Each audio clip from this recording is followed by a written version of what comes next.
शहर से दूर घने जंगलों के बीच एक पुरानी खंडहर जैसी हवेली खड़ी थी।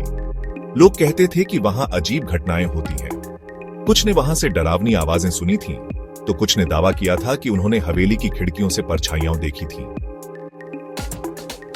राहुल को रहस्यमयी जगहों के बारे में जानने का बहुत शौक था। जब उसने हवेली के बारे में सुना तो उसकी उत्सुकता बढ़ गई। उसके दोस्त चेतन, पायल और समीर ने उसे समझाने की कोशिश की, पर राहुल ने ठान लिया था कि वह इस रहस्य से पर्दा उठाकर रहेगा। आधी रात को एक टॉर्च और मोबाइल लेकर वह जंगल की तरफ निकल पड़ा। हवेली के पास पहुंचते ही उसे ठंडी हवा का झोंका महसूस हुआ। चारों ओर अजीब सा सन्नाटा था। दरवाजा हल्के से धक्का देते ही चरमराने की आवाज के साथ खुल गया। अंदर घुप अंधेरा था। उसने टॉर्च जलाकर इधर उधर देखा। हॉल में पुरानी पेंटिंग्स टंगी थीं, जिन पर धूल जमी थी। दीवारों पर मकड़ी के जाले थे और फर्श पर टूटी हुई लकड़ियां बिखरी थीं। अचानक उसे एक हल्की सरसराहट सुनाई दी। वह चौंका, लेकिन खुद को संभालते हुए आगे बढ़ा।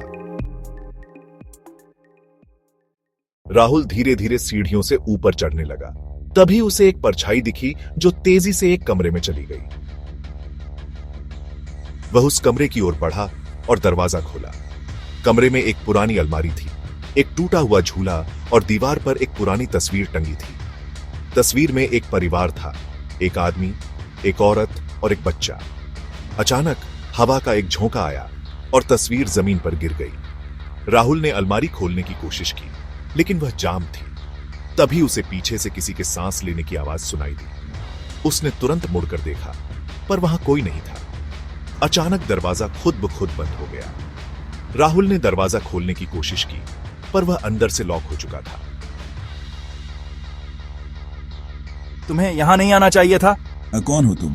परछाई धीरे धीरे पास आई और अब राहुल को स्पष्ट दिखा। यह कोई भूत नहीं, बल्कि एक बूढ़ा आदमी था। मैं इस हवेली का चौकीदार हूं। सालों पहले राजा विक्रम सिंह ने इस हीरे को बचाने के लिए इसे तहखाने में छिपा दिया था, लेकिन कुछ चोर इसे चुराने आ गए। राहुल ने चारों ओर देखा। उसे एक पुरानी तिजोरी दिखी। राजा ने उन्हें रोकने की कोशिश की, पर वह खुद ही इस तहखाने में फंस गए। राहुल अलमारी के पास गया और जोर से धक्का दिया। तभी अलमारी के पीछे एक गुप्त दरवाजा दिखा। कमरा एक तहखाने में खुलता था। वहां कुछ पुराने सामान रखे थे और एक मेज पर ढेर सारे कागज फैले थे। एक डायरी पड़ी थी, जिस पर धूल की मोटी परत जमी थी। यदि कोई यह डायरी पढ़ रहा है तो उसे यह जान लेना चाहिए कि इस हवेली में कुछ रहस्य छुपे हैं। राहुल ने पन्ने पलटने शुरू किए। यह हवेली कभी राजा विक्रम सिंह की थी। उनके पास एक बहुमूल्य हीरा था, जिसे नवरत्न मणि कहा जाता था। कहा जाता था कि वह हीरा इतना शक्तिशाली था कि जो भी उसे छूता उसकी किस्मत बदल जाती। लेकिन एक दिन वह हीरा रहस्यमय तरीके से गायब हो गया और उसी के बाद राजा भी लापता हो गए।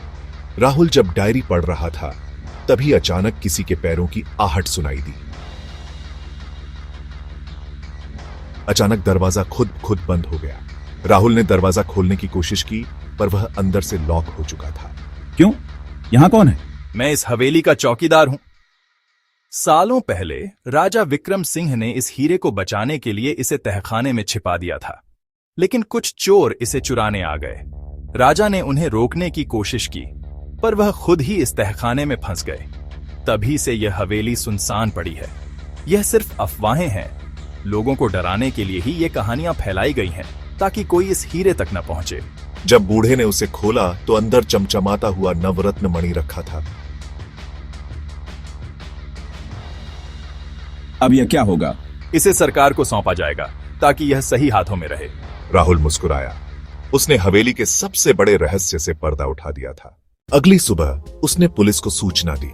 हवेली में एक कीमती मणि मिली है, उसे सुरक्षित करें। और नवरत्न मणि को संग्रहालय में सुरक्षित रख दिया गया। राहुल ने साबित कर दिया कि कभी कभी डर सिर्फ मन का वहम होता है और हिम्मत से हर रहस्य सुलझाया जा सकता है।